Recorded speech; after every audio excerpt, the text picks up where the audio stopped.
Welcome to My Big Safety Challenge, a podcast all about stories of safety leadership, presented by Dale Carnegie and the Board of Certified Safety Professionals. We have an opportunity to hear from somebody who started their safety journey as a volunteer with a firefighter group and how it progressed through the years. Yeah, and I'm curious to hear more about that background myself because I didn't know that little tidbit. But we've got John Whalen with us today, and I'm really excited to have him with all of us today. So, John, how in the world did a guy like you get into wanting to be involved with firefighting? Yeah, that was kind of I think a weird one-off just roadmap that I took. I was 16 years old and I was in high school at the time. And I was looking for something, I think, a little more adventurous than what I was finding amongst my high school. We had, I think, it was probably about 3,000 students total. And, I had done the extracurricular activities, but I was looking for, I'd say, more excitement in my life. And so just on a whim, I went by our volunteer fire department and I was like, hey, can I join? And they said, are you 16? I said, yeah. And they said, yeah, absolutely. And that's all it took in you're 16? In 16, you're in. I don't know what that says about the fire department, that brought me in, but they sent me to the same training course that they would send the other adults to. So I would go to school during the day, and then at night I would go, I think it was 3 times a week. I would do 2 nights during the week, and then 1 on the weekend. We'd have a full day of training. And I did that for, I think, 3 months. And after 3 months, I was released as a probationary junior volunteer. So the only thing I couldn't do was go into burning buildings, but everything else I could do. So, for example, of the things you could do, what did that include? Jaws of life. So 16 years old, went to high school during the day. Then afternoon, I have my, little pager on me from the fire department. The tones go off. I, of course, go to the fire department, get on the truck, bunker gear and all. And, sometimes it was just me and the officer in charge, and it was us leading the scene. So 16-year-old, and of course they were providing the oversight at the time, but, go ahead and, we're going to cut here on the car.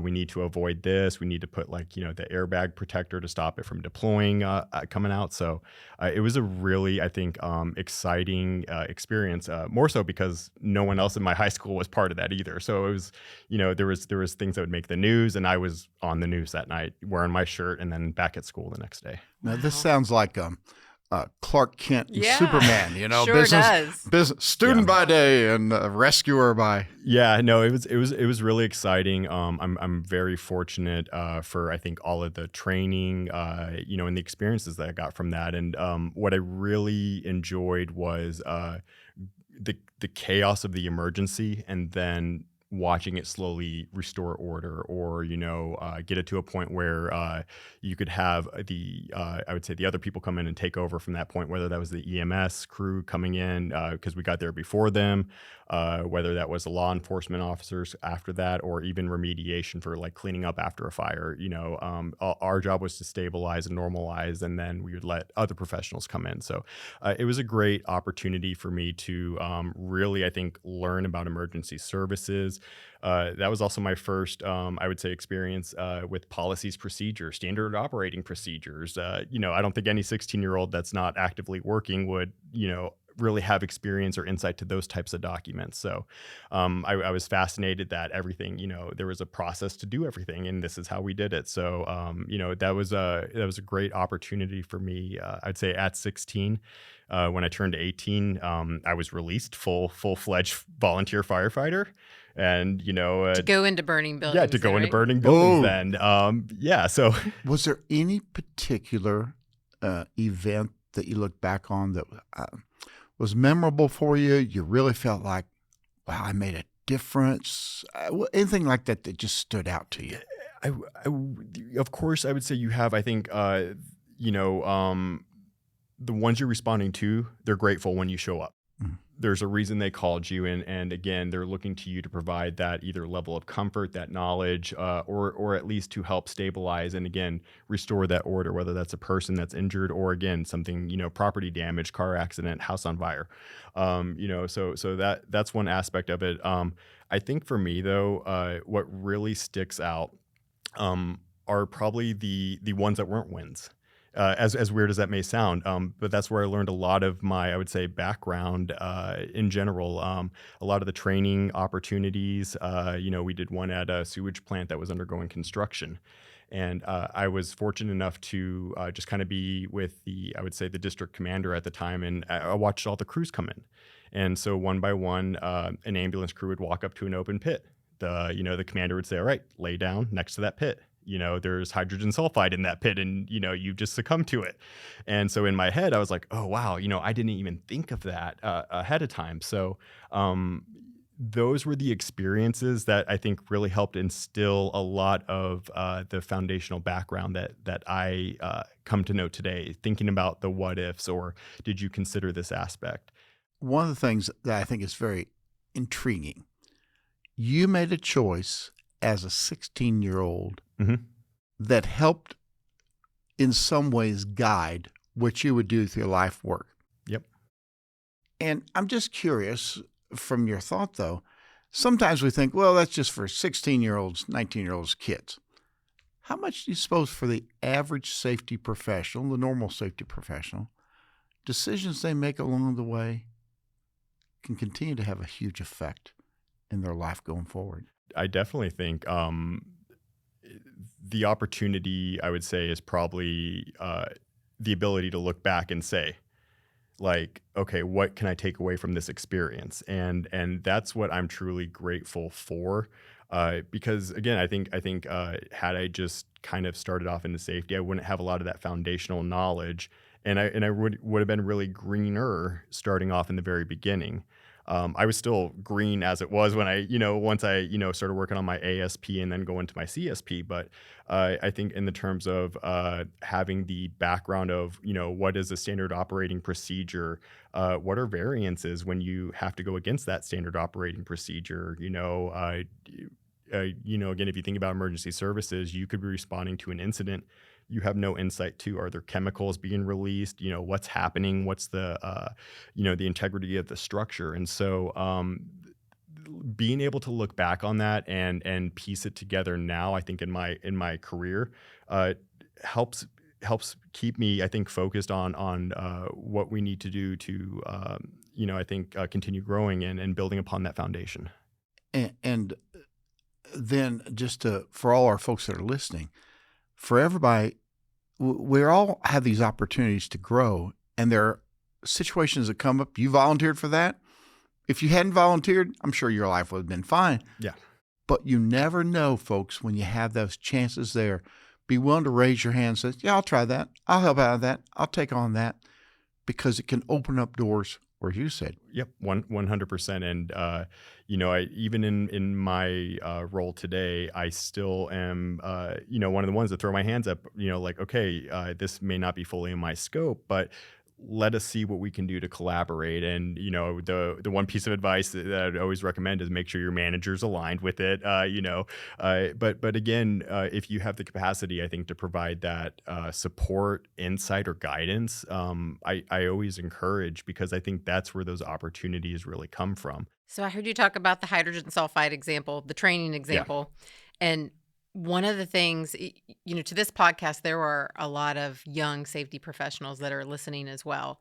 And one of the things that I speak to a lot of young safety professionals about is the fact that it's okay to make mistakes. And that a lot of the time, that's when you have some of the greatest learning moments and when you can really grow to the next level. So maybe talk about that a little bit more. Yeah. No, I think that's a topic that I would encourage every health and safety professional to really be true to. I think honesty, admitting when something may be out of your scope, or you may not have that full set of skill set to actually accomplish that task. I think where I learned a lot of that was starting off in the fire department. Those are records. You shouldn't forge records. You shouldn't say, well, I really did this instead. I've seen some of my colleagues at the time get called to court because of what they put in their reports. And so again, as a 16-year-old, I don't want to go to court. I don't want to be involved in any of this. I just want to go out there, provide service to the community, get that experience, and be part of that community. So that's where I think I really instilled a lot of the, if you mess up, own it. Be honest, because either way it's going to come out in the wash one way or another. And, eventually I transitioned into the medical field. Again, same thing. Those records could be subpoenaed. They could end up in a court case. They could be part of a fraud case. So I was very, I would say, mindful of, what I was capable of doing and what I was not capable of doing. And so I also have never had a problem saying, hey, I'm not familiar with this. I am not the right resource for this, but I would love to learn more. One Dale Carnegie principle that you were putting into practice there was, he said, if you're wrong, admit it quickly and emphatically. Yep. And that takes humility to be willing to do that. And John, for many of us, we're a bit afraid. We're trying to establish ourselves as a leader. And, oh, man, if I have to admit I don't know or I'm wrong, what's that going to do to my image? Yep. What do you think about that? I think that's going to be vital for growth, because if you can't do that, then you're always going to be defensive of, well, I was right and they weren't.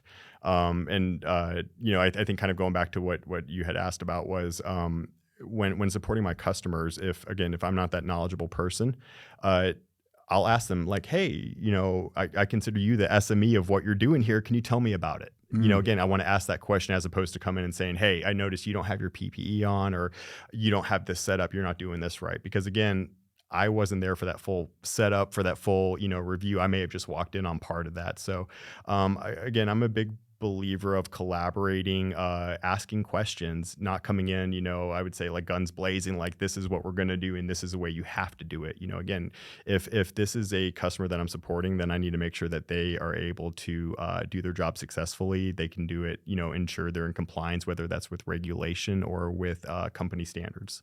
You made a great point. Sometimes individuals' context drives their behavior.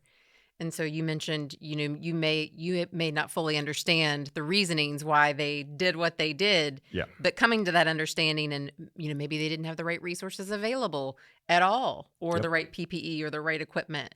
So I think that's a really valuable perspective. Yeah, and I think the biggest thing that we can do as safety professionals is again, listen to our customers. Tell me your challenge. What is happening that I'm not seeing, or that's making this harder for you? And how can we solve this challenge for you? And that's what I've done when I worked in the power generation industry. There were challenges with working from heights.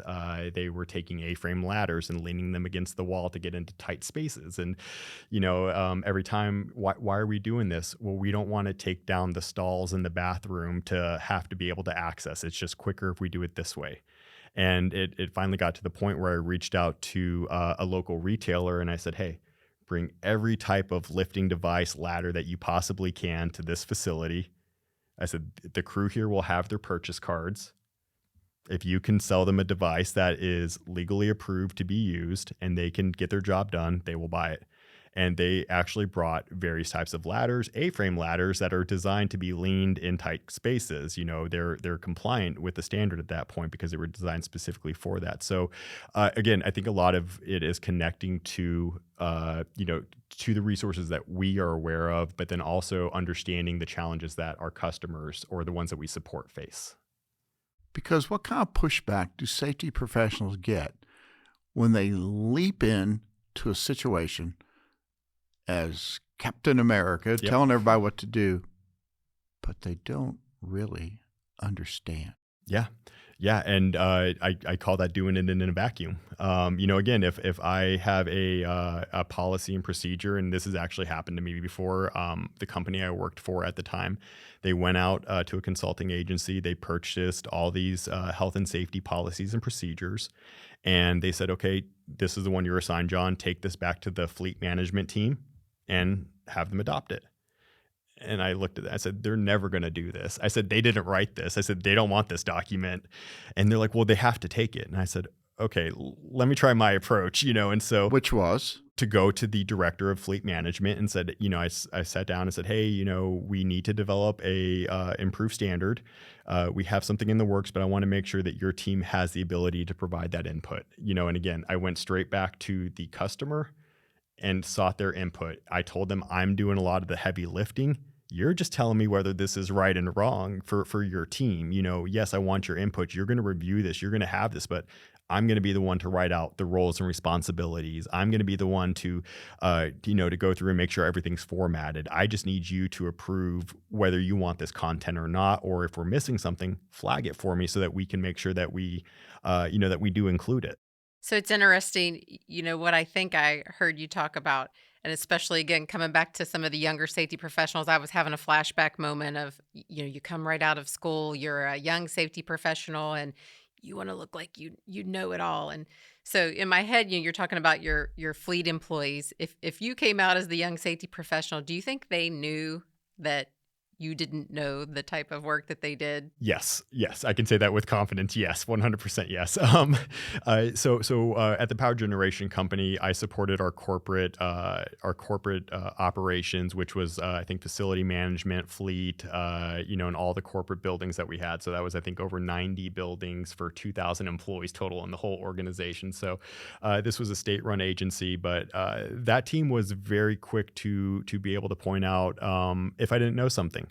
And so my response back to them was literally what I've been talking about. I encouraged them to call me on what I didn't know, to educate me.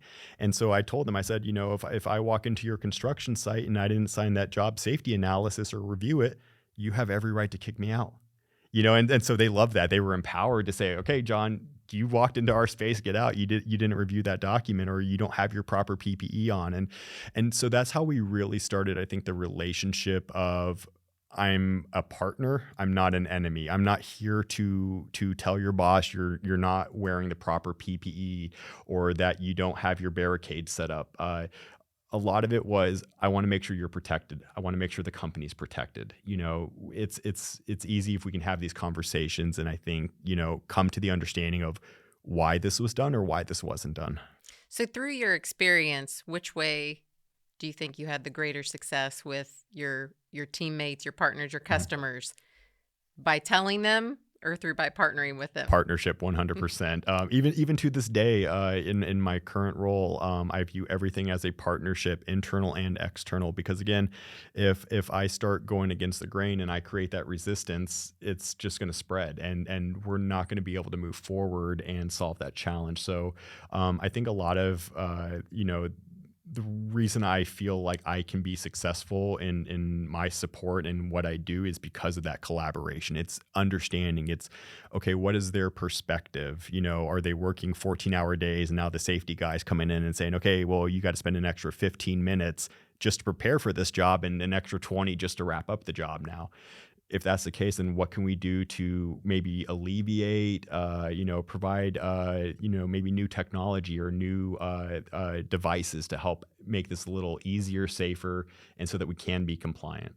This is a different approach, John, because many folks just are very knowledgeable of regulations.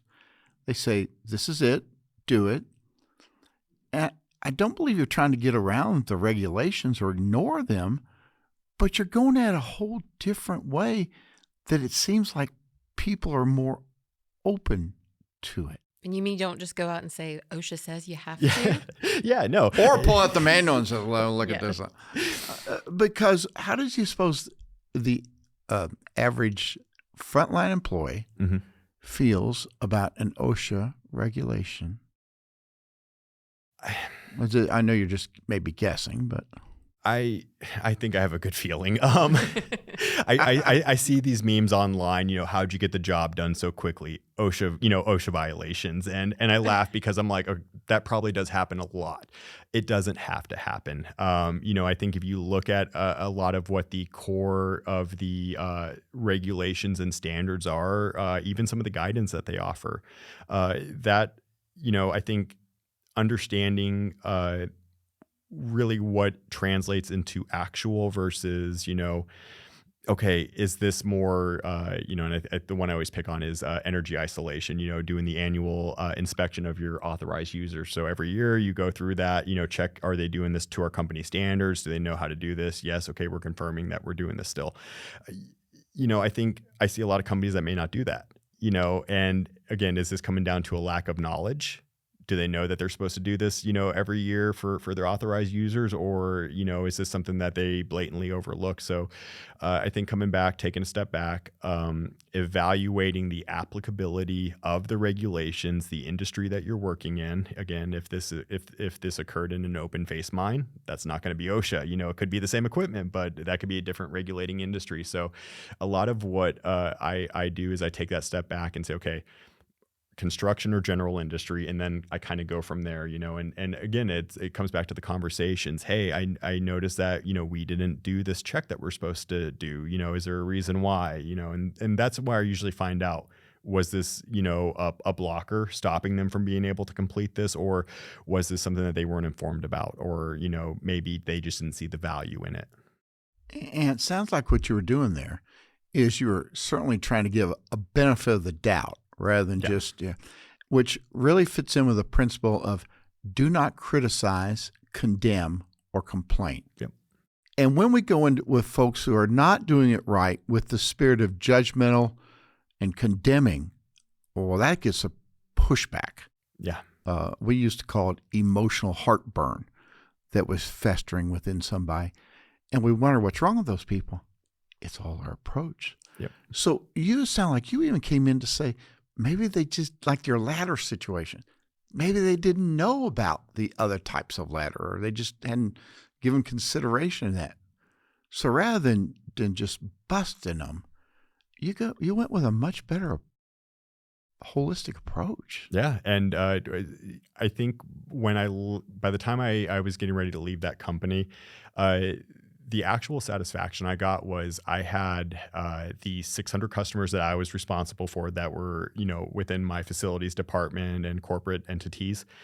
They were calling me and texting me on the cell phone, hey, I tried to lock out our sprinkler on campus and I can't, get it locked out. And I was like, what are you trying to lock out the sprinkler for? But they were so empowered to try to lock out everything at that point. They're like, well, we're going to be working on it. And I'm like, is it high pressure? And they're like, no. And I'm like, is there electrical? And they're like, no. And I'm like, okay, turn the valve off, but something as simple as that, it empowered them to take ownership and safety. And that's why I say, I am not the SME of any ongoing construction designs. Everything is going to change. That all changes. And so I think what I can do is make sure that we are supported. Are we compliant with regulations first and foremost? Are we compliant with standards, company standards? Because every company is going to have different tolerances for what they will allow or what they don't want to allow. So, that's really my approach in understanding. And then again, I love a good problem to solve. I had no idea about the A-frame ladders that you could lean until I called that company. Like, tell me about every device you have working at heights. They said, we have all this. And I think they probably brought out about 15 different types of ladders that day. So one of the ways that we met is through dealing with contractor safety, and I know that's a role you're currently in. If you could tell us and all the listeners, what it is that you really enjoy about working with contractor safety.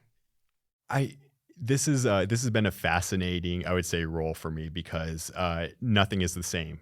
All contractors are different. All contractors have a different way of approaching things. So are we talking, general contractors? Are we talking trade civil contractors, equipment providers that come in and do like commissioning to make sure the equipment, is rated for what was spec to us? All of those, it's very insightful to be able to kind of see how they operate their EHS system, and then ensure that they're set up for success when they go to one of our projects. I would say more so, so if we're looking at it like that, again, helping them be able to scale for what we're doing, understand our requirements. I think every company has their own internal requirements. Some are more stringent than others. Again, how do we take I would say a minimalist company who's just meeting the minimum regulatory requirements and get them to be able to scale, for large operations or to be able to handle multiple projects in multiple geographies. So it's I would say it's a constant. I don't want to call it a challenge. It's fun for me to be able to say, okay, this is what we can anticipate, or this is what we can expect as part of this, and these are the support mitigation controls we need to implement to ensure that we are successful. So over the years, I've noticed with contractor safety in particular, I spent 20 years on the owner side, and then I've also been on the contractor side. I've noticed that owners can often approach it in kind of one of two ways. They can approach it as, you're a contractor, you're not my worker. I'm going to look the other way. You do your work, come in and do your job and leave. And then there's owners who approach it as a partnership and a valued partnership approach. What's your thought on that? I am definitely a value partnership because again, if I go to one of our projects and I start telling a contractor again, and whether it's a general contractor to a equipment provider, if I start telling them how to do their jobs or why this, they're not doing it the right way, I'm just going to start rubbing a lot of people the wrong way, and we are not going to be successful. We are not going to have a partnership because they're going to be like, oh, here comes John again. He's going to tell me how I don't know my own job, and they're the ones who hired me, So I always like to make sure that our stakeholders are informed. Make sure those open lines of communication, again, make sure your contractors can talk up that chain of command because they have people they report to. So information doesn't always, I would say, flow back to the person you want it to, but you do need to make sure that you have those conversations and that I think you're being respectful. You're giving them the opportunity to provide their subject matter expert. Again, it's always deferring back to them. Tell me why we're doing this, or how did this happen? Did we consider this? And again, it's not got you moments. It's really to start those dialogues, a conversation, so that again, root cause analysis. How did we end up here? And let's kind of start working backwards to try something different. I hear in your words, in your approach, such a respect for people. I was just going to say the same thing. Great minds really do run together. How did you learn that? A lot of it was from the hospital. Again, now, tell us just a little more about that. Yeah. After I was in the fire department. I had transitioned. I took a sidestep out of safety and got into radio and TV, and I did that for 4 years. Again, just a complete different industry. That was probably a podcast of its own there. But I got laid off in I think it was 2009, and one of my contacts from the fire department was actually the director of the emergency room at one of our local hospitals. And she said, "Hey, John, I know you're also a scuba diver. We're opening up hyperbaric chambers. Would you want to come, do this?" She knew I was looking for work. And again, I knew hyperbaric chambers for scuba diving, but not in the sense of medical treatments. So I was like, yeah, again, I knew nothing about it. They sent me to the school. I did that. And I had the ability to kind of start that program there. And so at that location, I was the hyperbaric technician. Medicare and Medicaid required, if you get funding from them, they would require certain positions like a safety director. And that's probably just more so a title, for that. But the basics was, making sure you had equipment checks, that you had emergency response procedures developed. You had a way to, monitor life while you're giving the treatment, make sure your patients are, because again, a lot of that's just going to be sitting there ensuring safety for the next 2 hours, their 2-hour treatment. So having the ability, I'd say, to start that, that again was part of the safety aspect, but going to different patients' rooms, they're in pain. They don't want to do what I want them to do. I need to try to get them up out of bed. We need to get them into treatment. They're like, no, I don't want this. I've seen patients who have offensive tattoos. I cannot treat them any different than my own family. I have to treat everyone the same. So regardless whether my views aligned with them, whether they called me names, which happened on multiple occasions, again, I always had to set myself in their perspective. Why are they in the hospital? They're not here for a vacation. Something's wrong. And it's trying to understand, work with them, and really get them, I think, motivated to want to try to do something. So that's where I think a lot of my foundation of trying to work with people, not take it personal. Again, at the end of the day, I go home. They're still at the hospital. They may be there the next day. They may not. I don't, I may not know what happens to them. So it was just one of those. It really set things in perspective for me that, again, regardless of how they talk to you, take it, release it somewhere else, not to them. Talk to someone, back channel at the end of the day, whatever you need to do to kind of vent. But, I think you always have to have that level of respect, again, regardless of how they're talking to you, what and then end of the day, I did feel like the bigger person because I didn't react.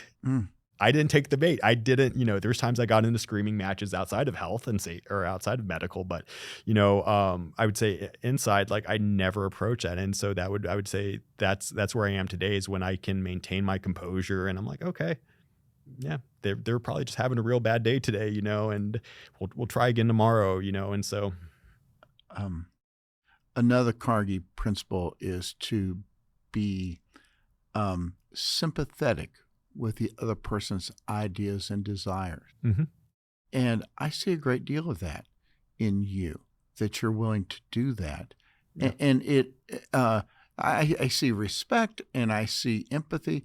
And I also see this craving to learn and not a fear of like, okay, I don't know that, but I'd like to know something.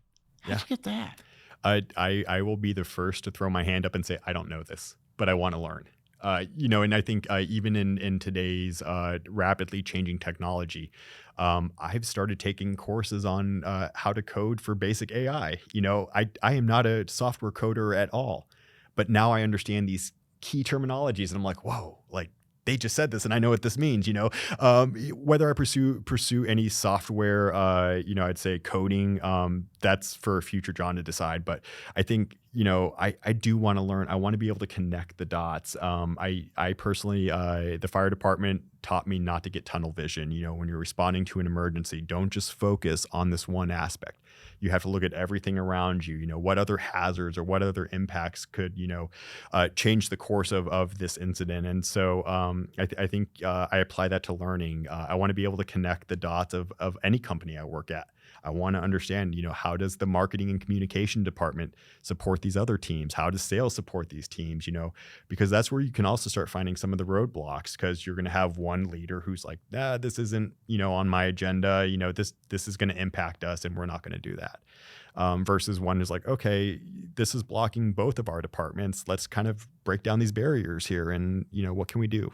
How valuable is it for the safety professional, not just to be work to be an expert in their area, but to take time to understand marketing, finance, sales, operations?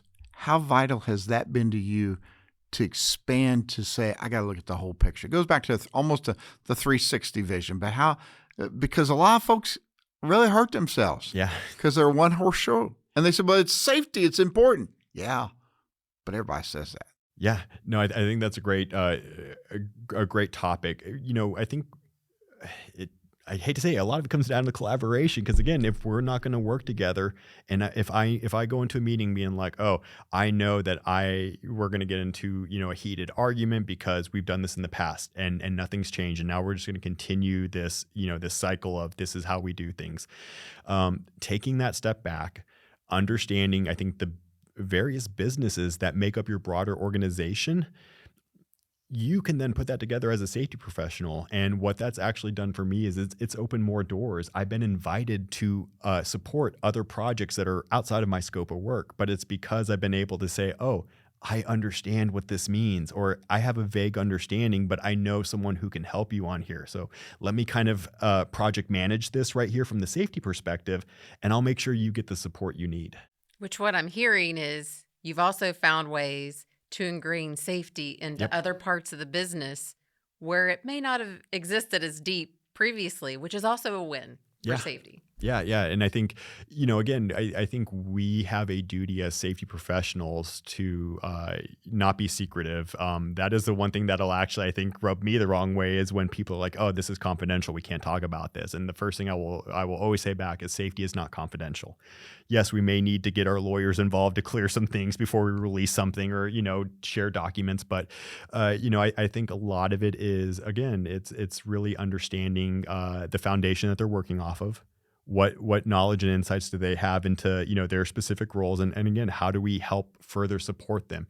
So if I can provide that, I think that background of what a total recordable incident rate is, and how do we use this lagging indicator, and why do we care so much about this this metric specifically, they pick that up, they listen, because they want to use that same information in their meetings with their executives. And I've heard some of my colleagues who didn't really have safety in I would say their role start dropping some of those key terminology, experience modification rate or TRIR, when talking about some of these things. And I'm like, wow, they really did take away from this.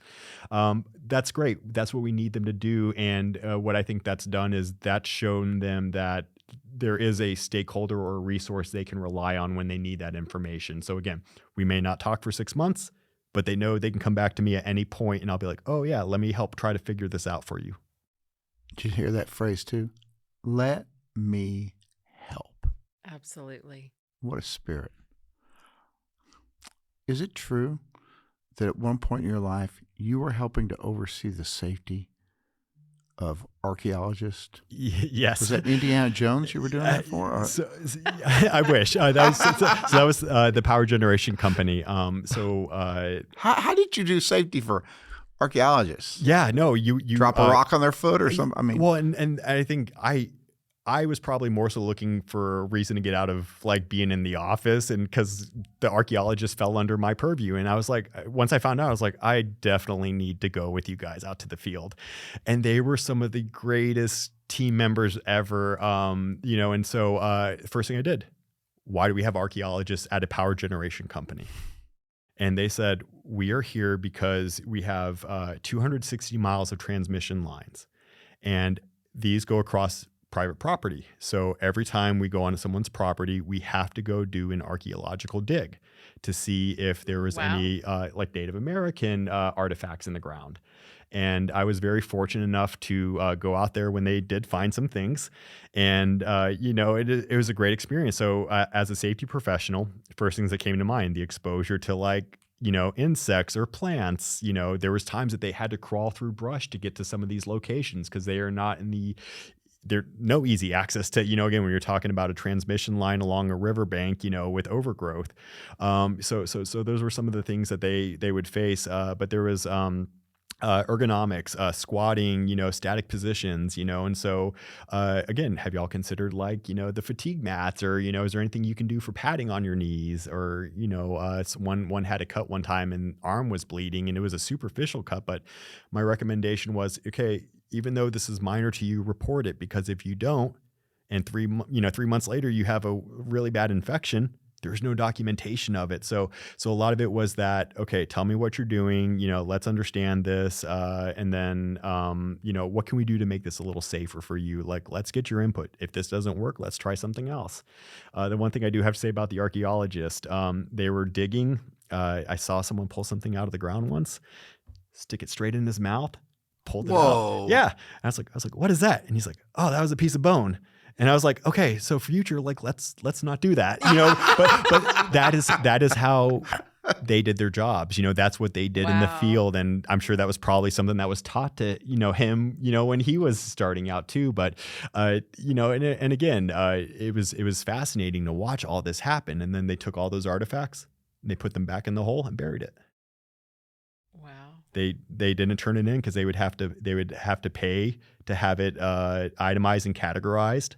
So as long as they didn't disturb it more than they had, they would just rebury it. And you have such a fascinating background and history, and from one end of the spectrum to the next. But everything that you've described and that you've been through, there's been some element of safety and health connected to every single one. Thinking about all of that, What advice would you give to someone who's just newly coming into the safety world? Be curious. Be curious, because that is what's going to get you asking those questions. If you just go in and say, I know this, you're not going to ask any questions. That is why I love supporting all of my teams, because I ask those questions. Tell me about your role. Tell me what you do. Again, that's how I find what I consider fascinating people, because, I work in health and safety, and, what do you see? And okay, we can have those stories, but I'm also interested in their stories too.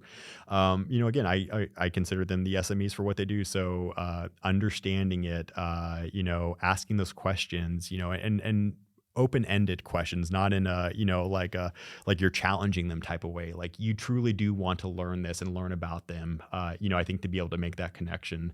And then I think once you're able to kind of master that, then you can start saying, oh, well, hey, maybe I can help you out on this. And that's where you start really, I think, expanding part of your scope as a health and safety professional. So what we've been hearing here, and unfortunately our time is about done, is, John, you have approached things with a respect for people, with a spirit of awe and curiosity, and that has opened up your ability to make these connections, and people feel safe around you. By and large, you don't make people feel threatened, yet you get things done to help them to do the things that they should do. You're arousing the other person an eager want. Yeah. And thank you so much for taking your time to come share these insights with all these listeners today. Well, thank you for having me. Fantastic, John. Thank you so much. John was a very multifaceted person with a multifaceted background. What was just a gain that you got from this conversation? Yeah, wow. I mean, his experiences are something else. One of the biggest takeaways that I took away from his conversation was really to just be curious and ask questions, and then to follow up on that, the extreme importance of collaboration, no matter where you are or what you're doing. When I think of him as a safety person, I think of him as being a safe safety person. Safe because he's not going to kind of come in and try to upset the apple cart right away. He's going to ask questions. He's going to approach with a spirit of respect, kindness, firmness, of course. But just say, we're here to learn. I'd like to understand your perspective. And when our professionals that listen to this will work to that, it will make they will be welcome in any meetings. And John set a real example for that. Absolutely. Thanks for listening to My Big Safety Challenge, a podcast produced in partnership by Dale Carnegie and BCSP, with your hosts Dale Carnegie Master Trainer Merle Heckman and Shelley Baber, EHS Director of Electrical Engineering Services and Systems Division at Eaton. Executive produced by Nathan Wilson. Produced by Joel Burgai. Directed by Giachi Liu. Edited by Jared Griot and Kyla Anderson. Editorial support from Brandon Mohaupt. Social media support from Braylon Morgan and Crystal Keithley. Consulting producers are Colin Brown and Mark Sullivan. To have new episodes delivered directly to you, please subscribe on Apple Podcasts, Spotify, or wherever fine podcasts are downloaded. If you'd like to share your story of a safety leadership challenge you faced, email us at info@mybigsafetychallenge.com. See you next time.